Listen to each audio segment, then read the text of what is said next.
Vous avez votre petit péché mignon. Vous avez beau tout faire, mais vous tombez toujours dans le même péché là. Maintenant, épisode 3. Comment vaincre votre péché répétitif?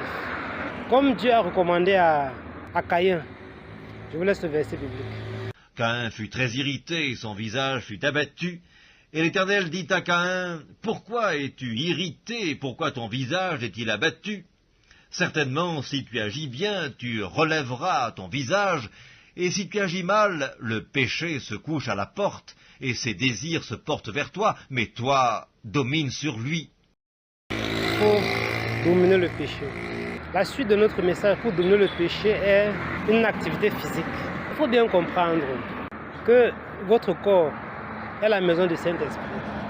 La Bible déclare ceci. Vous, petits enfants, vous êtes de Dieu, et vous les avez vaincus, parce que celui qui est en vous est plus grand que celui qui est dans le monde. Et pour que celui qui est en vous, le Saint-Esprit de Dieu, soit plus fort, il faut que vous preniez soin de votre corps, qui est la maison de Dieu. Voici ce que l'apôtre Paul a dit. Ne savez-vous pas que votre corps est le temple du Saint-Esprit qui est en vous, que vous avez reçu de Dieu et que vous ne vous appartenez point à vous-même?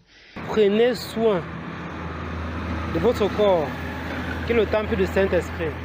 Celui qui est en vous est plus fort que celui qui est dans le monde.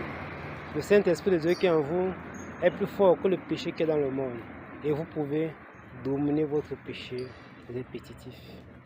Ces trois choses que je vous ai dit, le jeûne, la prière et le sport, ce n'est pas quelque chose que vous devez faire de temps en temps, une fois par semaine.